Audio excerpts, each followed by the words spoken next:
call the Rock, capital T, capital R, which is the great rock upon which the Acropolis would eventually be built.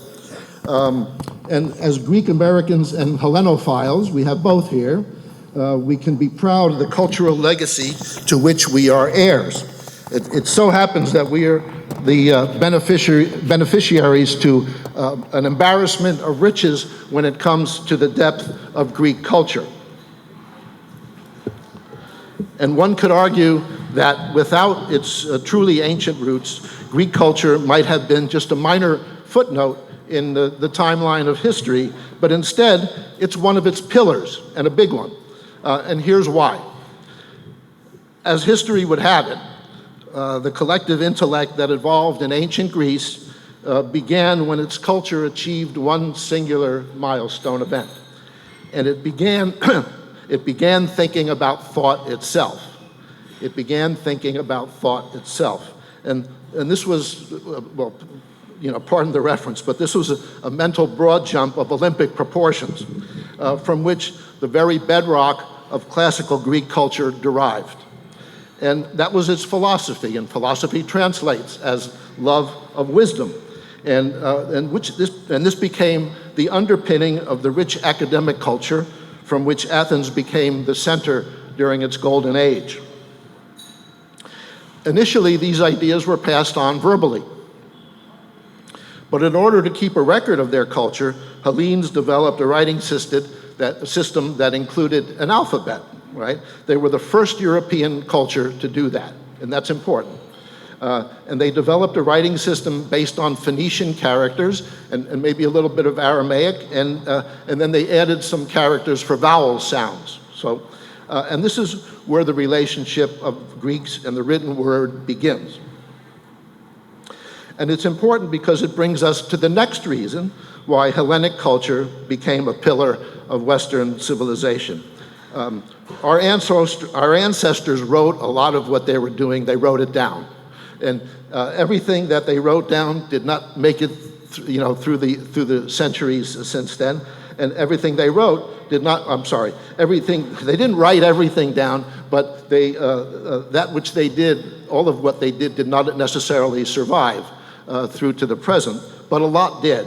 So that it took 2,500 years from the Stone Age before we see the earliest examples of Greek writing. And these date from about 1500 BC, before the Christian era, and it was another 700 years or so into the 8th century BC before the Greek alphabet became standard. So early texts were written in a rather cumbersome style, and there's a word for it, and it's a cumbersome word too, and it's called vustrophiton. And what that means is a loose translation of the word ox and dragging a cart or a plow across a field, going back and forth along the furrowed seedless field. And so what the Greeks did, and they were using all capital letters at the time because lowercase didn't exist, they would write these characters, and you would start at the left margin, go left to right, and then when you got to the right, you would go down to the second line and read mirror image right to left, and then back. The third line would be like the first. So, I mean, it's like going back and forth with your eye. And fortunately, the convention of starting from the left and going to the right, unless you're reading Hebrew or Arabic, and doing the same thing over and over again, it's like a typewriter going back to its register and going back to the left margin. So it's a lot less cumbersome to do it that way, and it's a good thing. Otherwise, I would guess that Miss Corporon might not have selected a different profession if this was the way everybody had to read her books. But so the likes of Socrates and Plato and Aristotle were among the great philosophers who used the force of reason to help people make sense of their world. And Socrates actually never wrote much at all, but his other philosophers did, and Socrates said enough that so many other people were writing about what he had to say. So from this philosophical base, other cultural writing followed, such as the dialogues of Plato or Plutarch and his lives, And how about the epic poems of Homer? They made it through 2,800 years, 28 centuries, and there's not a humanities department in any university in this country that doesn't have a section on the classics and of Homer especially. There are the histories of Thucydides and Herodotus. There are the dramatic works of Aeschylus and Euripides and Sophocles, who's most famous for his Theban trilogy. And this mentions absolutely nothing of our culture's art. And I could go down the entire list here, but Miss Corcoran has a plane to catch in a few hours, so that's not going to happen. So the ancient Greeks turned out to be prolific writers who wrote on any surface they could. And based on all the graffiti I saw in Greece, they are still writing on every surface they can.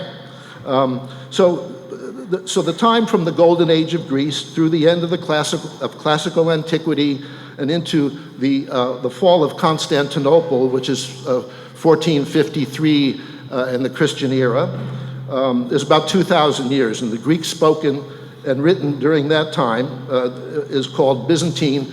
Sometimes they call it medieval Greek. And this is the language of the New Testament and the language of the liturgies of the Greek Orthodox Church. And again, it was during this time that lowercase letters were developed. Until then, you see some of the ancient writing, and they're just, it's like a matrix of capital letters, and sometimes you can make out a word or two, but it's hard. It's like a crossword puzzle with no black spots. After the liberation from Ottoman suppression, which occurred about 170 years ago in the 19th century, we come to the vernacular Greek, that which is spoken today. And that brings us back to the present, where we come to the skillfully crafted English prose of Yvette, who will be introduced to you formally in a little while. But first, a word from HPS.